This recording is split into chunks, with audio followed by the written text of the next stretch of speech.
Hey everyone, this is the Charisma Quotient. I'm your host, Kim Seltzer, a dating and makeover expert, where I will help you build confidence, make connections, and find love from the outside in.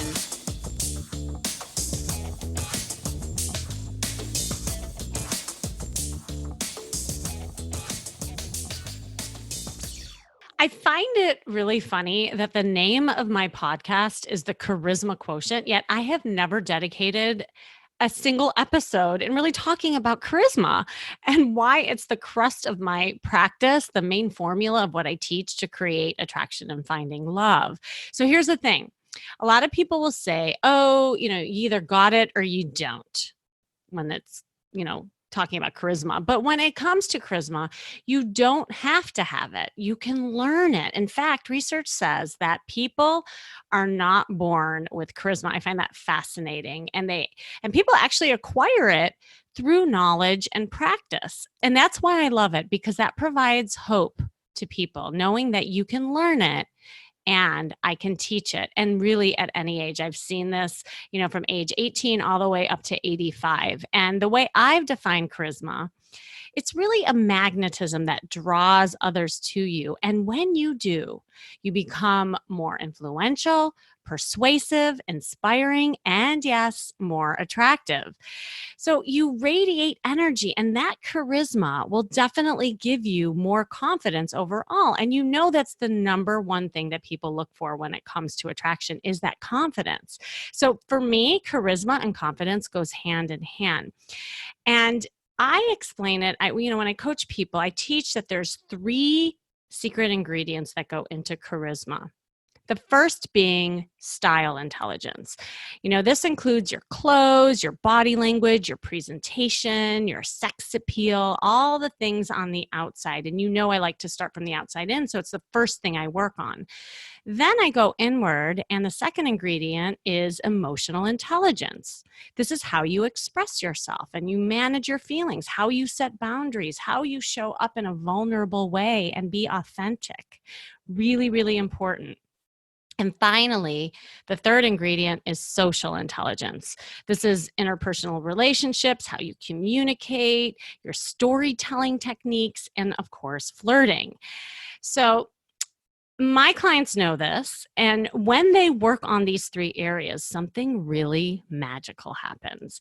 And friends and family of my clients really start noticing the difference in their energy. And I've asked my client, they've asked, and I'm not kidding, they've asked my clients if, have you lost weight, or did you get a facial or something? There's something I can't really put my finger on, but you just seem different.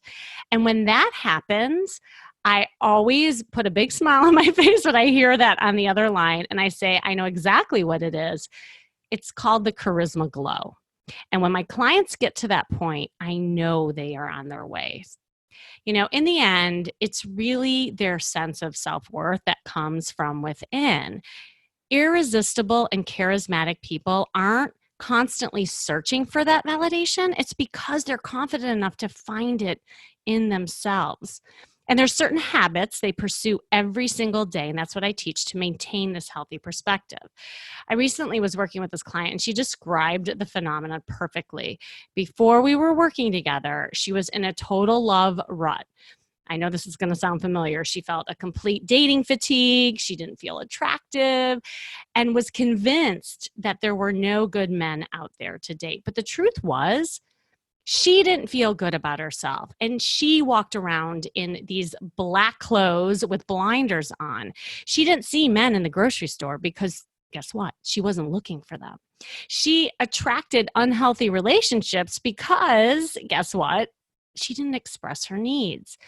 And she didn't meet men at social events because guess what? Her body language was closed off and wore the resting bitch face most of the time. And the funny thing is she didn't even know she was wearing that until I saw her when we did our Wing Girl session.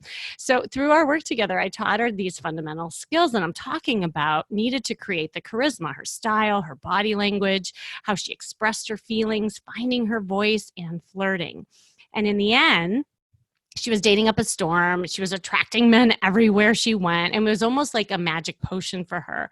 And her friends were asking her, what happened to you? Like, you're so different. Did you get a facial? Like, she couldn't believe it. And she became the leading wing gal in her friend group, where before she was this kind of shy girl.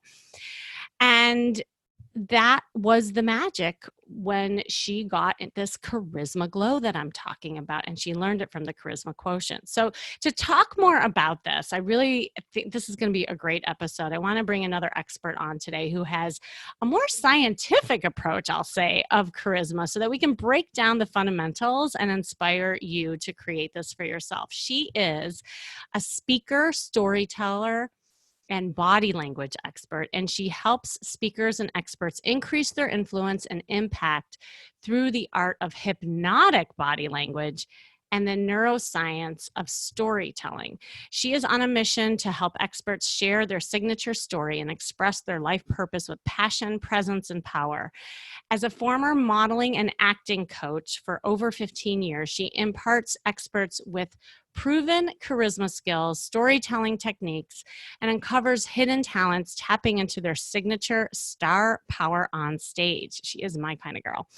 And she is the CEO and founder of the Dynamic Dream Life Group Incorporated. She holds multiple certifications in mindset and physicality specialties such as neuro-linguistic programming, which I love and I incorporate as well, hypnosis, and hypnotic presentation skills. I'm fascinated by that.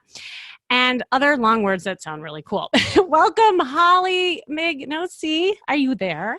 I am here. Thank you, Kim. It's such an honor and privilege to be here with one of my charisma sisters. And we're both blonde charisma gals. Oh, it's so funny because you and I met at the New Media Summit, of course, with Steve Olsher. And before I don't think I told you this, before I even knew what you did, I looked at you. I'm like, gosh, that girl has charisma. I swear to God, I just thought that to myself.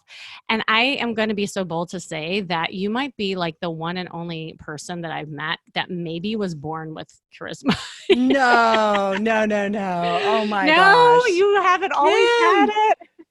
Oh my gosh, that is the hugest compliment. You just made my day, my week, my year. Okay, I'm going to put that on a sticky note and put it on my mirror and say, Kim said I was born with it. Because what I say goes. No, I'm serious though. Like you really, you walk the talk. You really exude that, and I feel like that's why you and I just completely clicked right away. But obviously, no one is born with charisma, as we both know. But I wondered what your story is. Like, were you ever not charismatic, and how did you get here? Oh my gosh, so not charismatic. As a young child, I was introverted, shy, quiet. What? Oh yes, I'm actually still an introvert who happens to just really like talking to people. But I'm absolutely an introvert. Yep, I am. And when I was young, I would, my nickname was Holly Dolly because my parents said I would literally sit in a corner by myself. And I just look like a doll sitting there completely content playing with, something random, a block, a toy, a doll, whatever.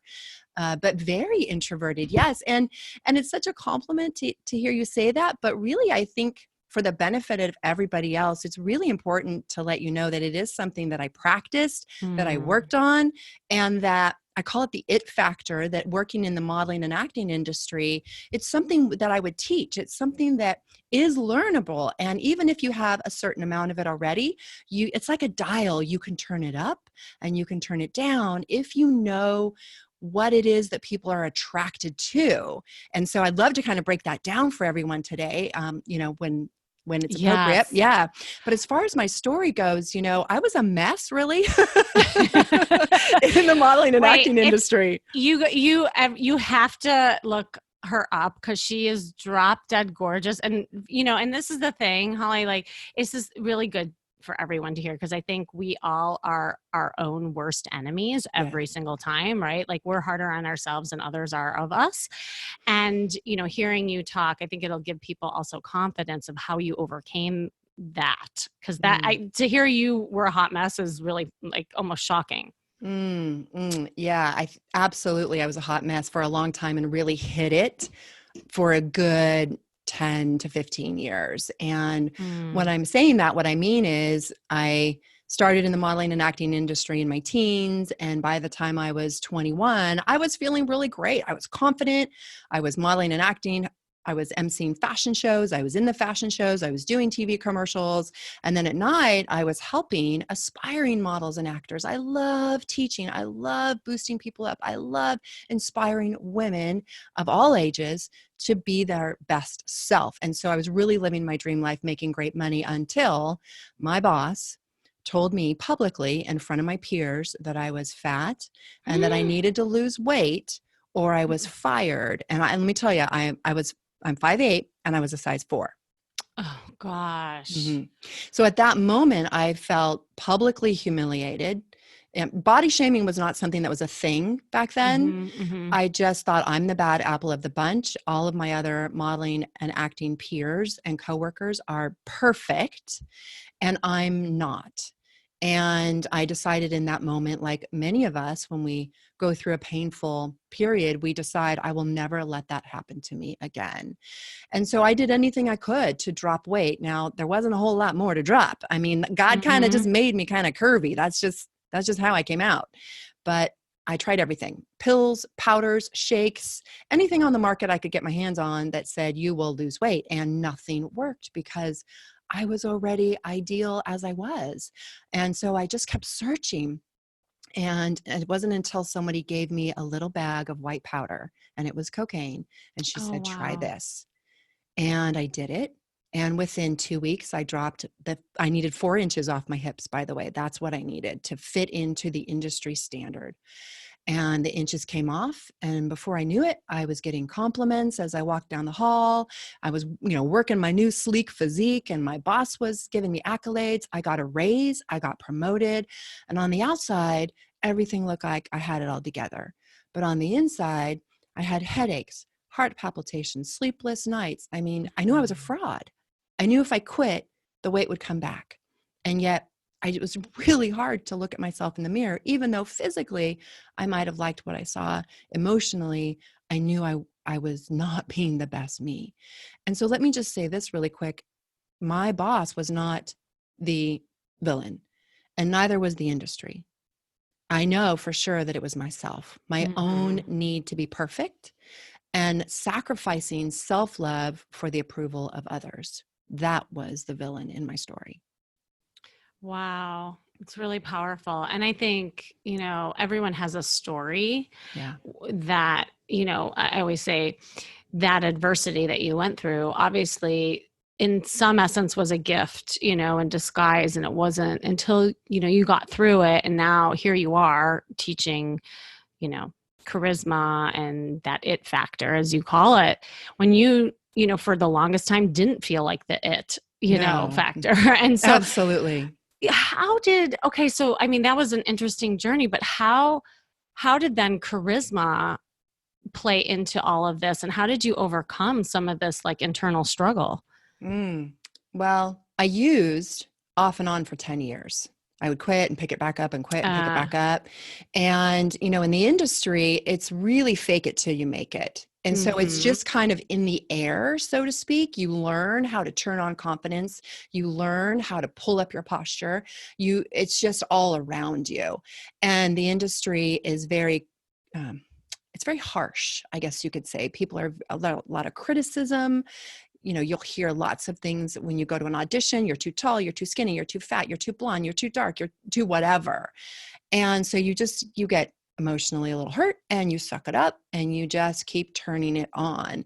And turning it on is that it factor where you walk in the room, and within 30 seconds, people look at you and go, oh, she's got it all together, regardless of what's happening inside. And so it was a muscle, I guess you could say, that I just kept exercising. Yes. And it really wasn't until things got dangerous when I walked into my bedroom and found my 3-year-old holding my drugs that I thought, you know what, I need to quit. Absolutely. Yeah, that's what happened. So I was able to quit while I was pregnant.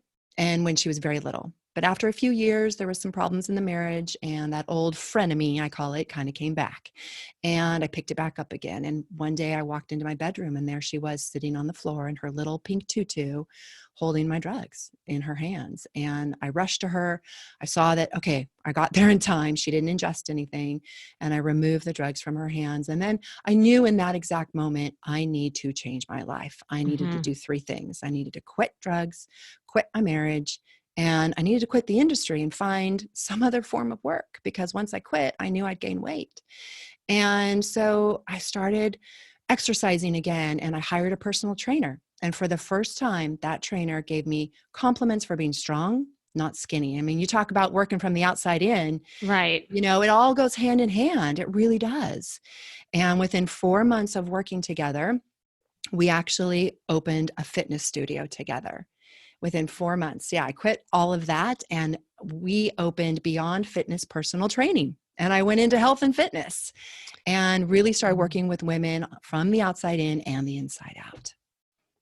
Wow, it's a beautiful story. I wonder too, because you didn't really hit much about your love life. I don't know how much you want to talk about it, but I'm an open book. Obviously there were some issues, right? Like in my story too, I relate to it. But did you find that there was a difference between like who you attracted when you were not congruent with yourself, like when you weren't your authentic self and you were kind of like more in that fake it mode, versus when you finally used this stuff to go inward and then became more vulnerable and charismatic, but in a way that was really authentic? Do you feel like you attracted different people? Absolutely. What would happen is dating wasn't a problem for me, because I kind of had that initial good first impression, but my self-esteem still wasn't where it needed to be. So what ended up happening, and I've actually never told this story. Okay, this is the first time, very first time ever. All right, everybody listen, here on the Charisma Quotient, Holly is, this happens a lot, by the way. Which I love. Yeah. I met my dream man. Yeah. And couldn't hold on to him. And he was truly my dream man. He was at the time, and still is, famous, a multi-billionaire. If I said his name, everybody would know who he was. And he swept me off my feet. Our first date was like Pretty Woman. It was a jet. It was a red carpet. We flew to Vegas. He was everything I wanted. But I wasn't confident to fully be my true self, give my full self. And when he said, "I love you," I didn't believe it. And I think in my own way, I put up barriers, and I was afraid, this is too good to be true. Could this really be happening? And I think I pushed him away. Yeah. Yeah. Okay, this episode is really getting good, but I need to interrupt because I just thought of something.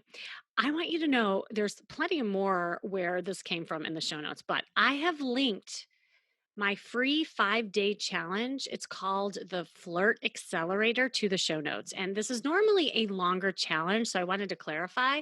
And I usually charge for this, but I have condensed it into the most actionable tips that are going to help you ramp up your sex appeal and feminine flair so that you can finally master the art of flirting without feeling awkward or looking desperate in an accelerated format. The Flirt Accelerator starts September 28th, so don't miss it. Sign up now while you're thinking of it. And remember, it's completely free, and I'll be using my decade of experience to coach you and help you feel more confident, shed that shyness that you might have, and be a magnet for your ideal partner. So don't miss out. Check those show notes and sign up for the challenge today. Now, back to the show, and I can't wait to see you inside the challenge. Yeah, because... Well, and I want to talk about, you were really good at the first impression stage, which I think charisma is so good for. But that's why I include, and I know you do too, the inside stuff too. I mean, even with the neuro-linguistic programming that you use, and I want to hear more about the hypnosis and how you incorporate that too. But, there are three phases in dating, and that's what I talk about all the time. I mean, the first one is the courting, the first impression, it's the flirting, that's where you can really shine with your charisma. The second phase is what I call pure dating, and that's where you're sustaining a relationship over time. You're not necessarily committed, but that's where the longevity comes in. Like, how do you sustain a relationship? And then the third is a full-blown relationship where you're committed, and it's like, longer than a year. And I find that there's also different phases in the charisma factor, and so I would love to hear just, first of all, tips that you could give people, because I know you have this like 5 phases of storytelling and body language, right? And how maybe like people can use that in the first stage, and then we can talk about like how to sustain it maybe. Yeah. Well, I think one of the things we can do is tap into what I call the 4 pillars of charisma.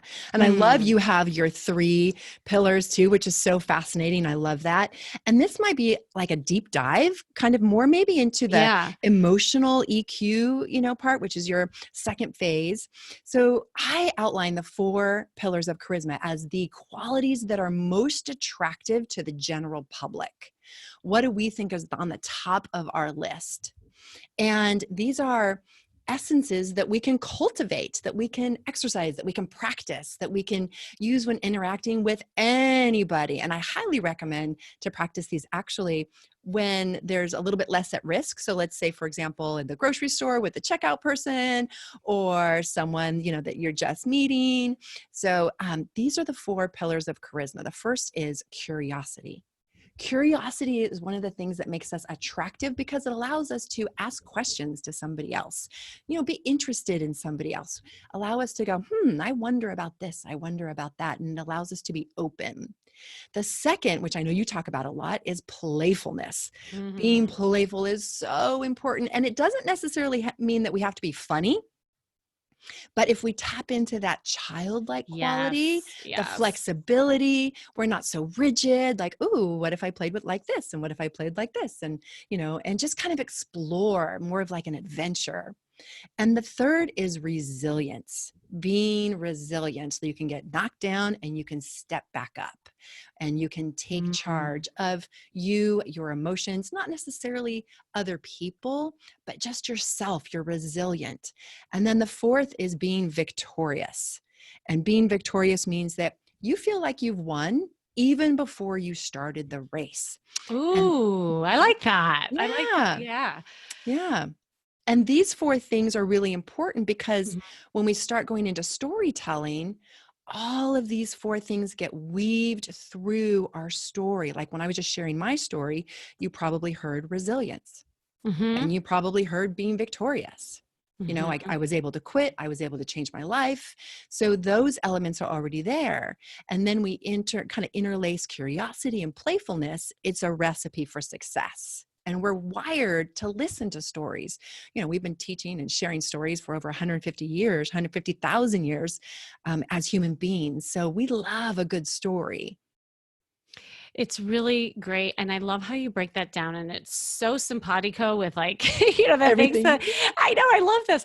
But actually, I have a story for you as you were talking, because it's on the tip of my mind. I was just coaching a guy actually this weekend. He's a young guy and he is, very analytical. He does like engineering and programming, right? And so for him, he learns and he operates in kind of an analytical way, right? A purpose and, what's the equation, that kind of thing. And so I was trying to teach him, that thing about charisma and storytelling, and really that purpose of interaction is to simply practice connecting. And it's funny, I use curiosity too, but I use the 2 C words. I say, when you meet people, just work on being curious and connecting. And he couldn't get it. He's like, but what's the purpose of that? And so we had to kind of reframe it as a way of building a muscle.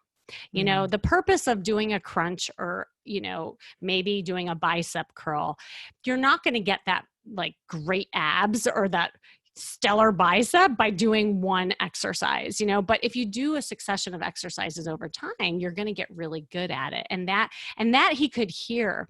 But it was funny because, and I want everyone to hear what you're saying. Being charismatic, there isn't really a purpose for it other than that playfulness and being curious, and that's what creates that magnetism that causes us to connect to others, right? And so the beautiful thing too about what you were saying about the storytelling, and I think it relates to what you just said about the guy that you were dating who was that guy that didn't get to that level of the deep depth, is taps into the emotional intelligence. I love storytelling because when you incorporate emotions with the story, that's when people really feel you. And a lot of times people stay at the surface. So, it's good to start at one level where you're working on some of these skills and just being connected, but then going deeper and really allowing more of that emotional stuff to happen. Absolutely. And I think it would be really powerful. I never really thought of this before, but just in relating to what you do, I think it'd be really powerful to even have a little tool bag of stories that you can share with someone that can highlight who you are as a person. And you can share even some of, I call it from going from pit to pinnacle in storytelling, when you're at your bottom, it's the hero's journey. It's this dark place and you don't know how to get out. And you're like, oh my gosh, I got to slay the dragon. How am I going to do this? But you're not sharing it from the place of victim. You're sharing it from the place of, I had this challenge. This is how I got out of it. This is what I learned. And now my life is a 180. And I think if you can share some of the things you've been through, again, not from victimhood, but from victory, and sharing authentically, this is what I learned, in life that's really helped me be the person I am today. In just one or two stories, I've had people book me for podcasts, book me for stages, want to do affiliate marketing with me, want to do business with me, and literally in 15 minutes of a phone call, because I shared a story where I opened up and said, I'm trusting you.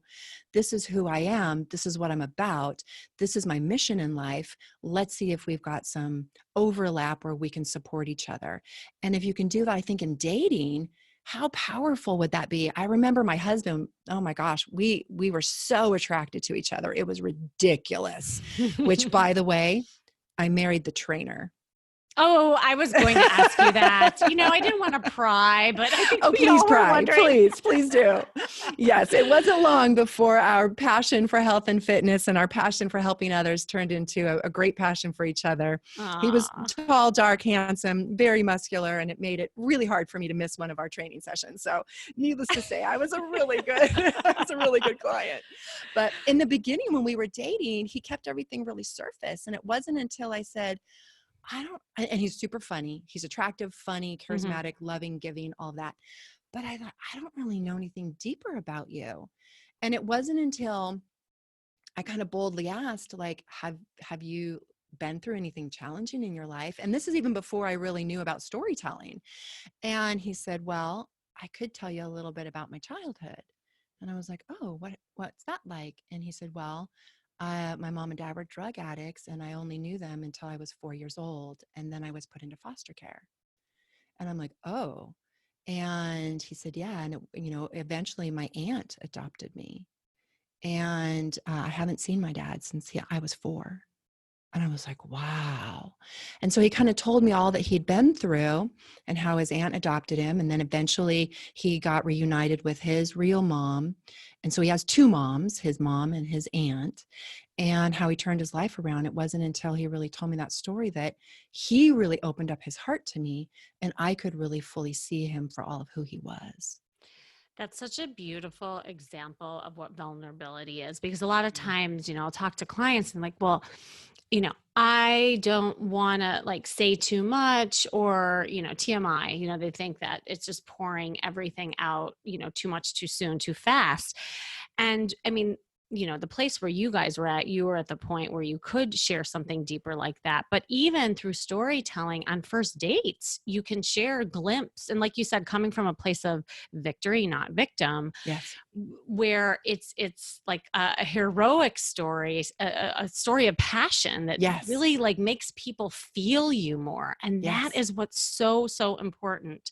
I'll do a storytelling. I'm sure you do this too, but I do a storytelling game with people where I give them a subject and they have to tell a story based on that subject. And I can't tell you how many times, I'd say 90% of the people don't incorporate emotions in that story. They'll tell it on a surface level. And it's a really powerful thing to see how people even communicate their story. So, but you're right. Like when you do that and you have the story, that is a great way of practicing the vulnerability. And it does allow people to get closer. Okay, let's talk about body language, because I know that's also something you're really special in. And you have something with the hands. Like, what's all that about? Yes, I do, as a matter of fact. Actually, research and science shows that the more we can use natural and kind of specific hand gestures, we're more captivating. People trust us and they want to engage with us. And that's because our hands are our trust indicators. And it goes back to, if you can imagine, the caveman days. We're foraging in the forest for food. We see another caveman, and the first thing that goes off in our reptilian brain is, are you friend or foe? And we know by looking at the hands, do they have a weapon or no weapon? So our hands are our trust indicators. And actually there was a research done on TEDx talks, and they found that the TEDx talks that rated the highest have as many as 465 hand gestures. Wow. And the ones that rated the lowest have half that. I think the number is 227. That's really interesting. It is. And like noticing all the leaders in the world and our past presidents, they always have hand gestures. Absolutely. It makes Right? our communication more authentic. And of course, some people have heard your body language is, 70%. And I would say even more of communication. How do we know this? Well, look at a mime. Yeah. A mime can completely tell a story, interact with you without saying a word. So it could be said that it could be as much as 100%. Even with babies, that's their first language, is feeling emotion and then using hands. And so, yes, hand gestures are really important. And there is some do's and don'ts. So the first is, imagine that you have a little box around you, and the top of the box is above your shoulders. The sides of the box is about, if you had your hands stretched all the way out, bring them in about a foot. And then the bottom of the box is about where your hips are. You want to keep your hand gestures approximately inside the box. On occasion, you can go out, but that way you don't seem erratic. That way you don't seem like you're flailing all over the place. You want to keep your hand gestures kind of inside that box. And ideally, you'll want to show the palms of your hands at some point. And usually in like a business meeting, you'll want to keep your hands on top of the table so that it doesn't look like you have something underneath the table. We unconsciously think, is that a pen? What are they holding? What are they doing? So that also means keep your hands out of your pockets. Okay, but I do want to, I'm laughing because I do want to just chime in here. Yes. When it comes to dating, ladies, do not put the elbows on the table and have these quick gestures, like you're at a board meeting, because what applies in business does not necessarily apply on dates. Because I had a woman that I was working with, she had really masculine energy and she kept doing that. And she looked like a man at a boardroom. And so actually femininity and masculinity can also, I think, you can kind of see how people flow with their hands with that too. Don't you think? Absolutely. Yes. Yeah. A woman can be softer and smoother, as if she's kind of caressing the wind sort of back and forth. And a man might, as his hand gestures might be a little stronger, a little more choppy. Yeah, absolutely. Yes. Yeah, that's good. I love that. And I know you have a special gift at the end that you'll share about all that stuff, because that's really, that's fascinating. And what I'd like, again, it goes back to, these are tangible things that you can do right away that will make a huge difference in the way that you present, and the way people see you, from the body language to the storytelling. I thought, God, I looked at the time. I'm like, oh my God, we could go on and on forever. We'll have to do a part 2.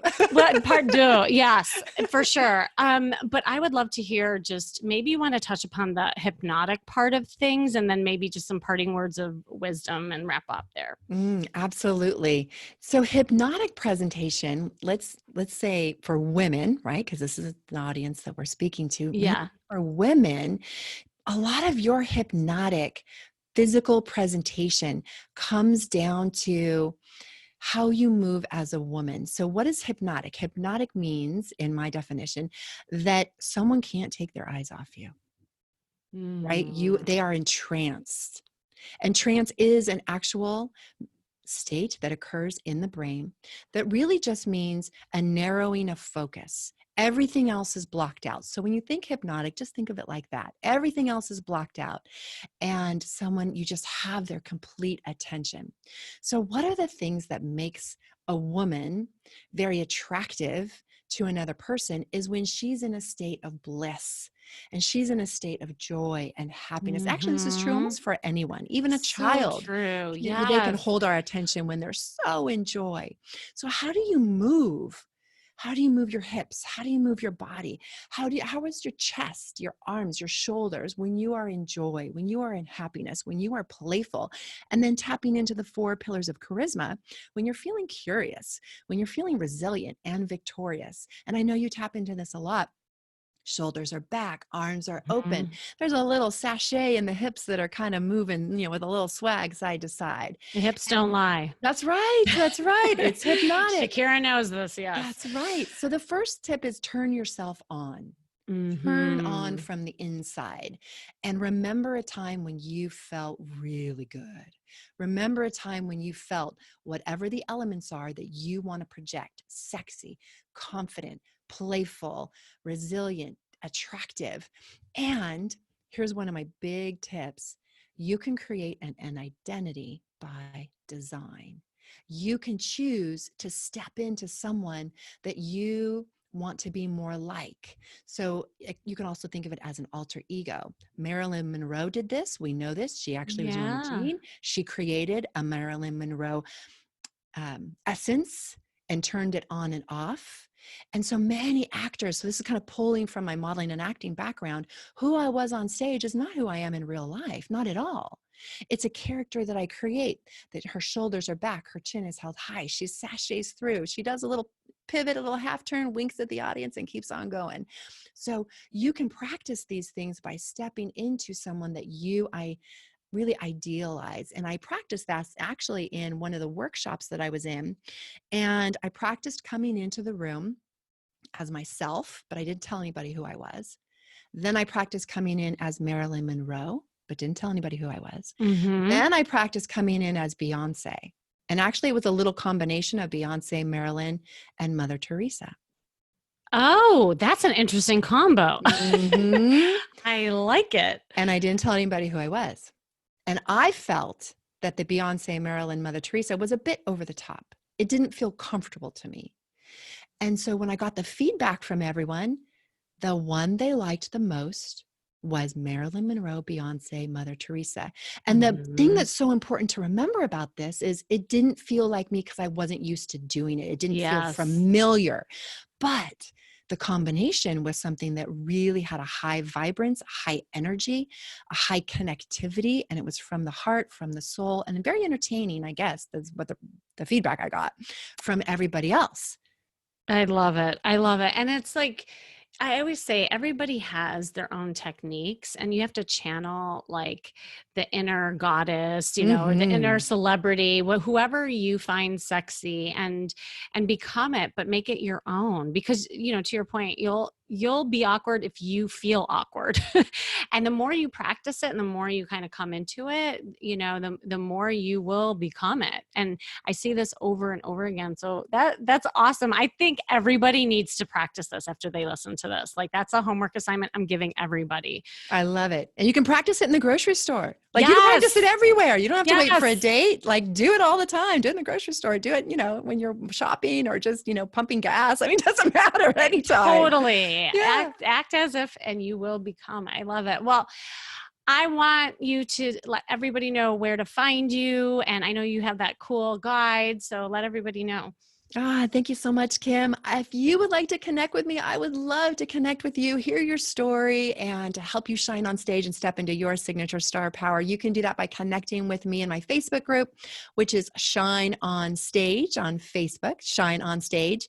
And if you would like to know more about hand gestures and how you can use your hand gestures for charisma, mating, relating, and dating for fun and profit, I would love for you to go to holleymignozzi.com/hot15. So let me spell that. That's HOLLEY, Mignozzi, MIGNOSI.com/hot15. And you will also get 5 hand gestures to never use when you're on stage or you want to connect and relate to others.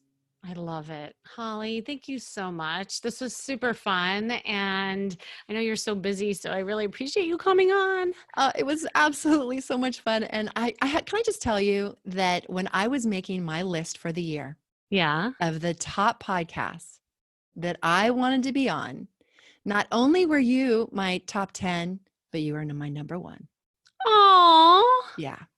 oh my So gosh. it's truly been an honor. It really has. Yes. Oh, I'm so Holly. honored Well, to I be feel here. the same. And that's so special. Well, so you manifested it. And that's just like with dating or whatever it is that you want in life, like when you put that energy out there, you will get it back. So here we are. Mm.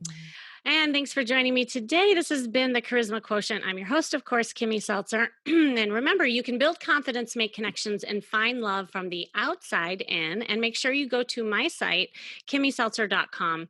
And if you keep asking yourself why you are still single and feeling powerless about your love life, there are 3 things you can do to empower yourself. And ladies, I have something similar for you. Obviously, there's my free breakthrough calls that I always offer. I have my free Facebook group that you can get motivated and inspired by other women working on your love life.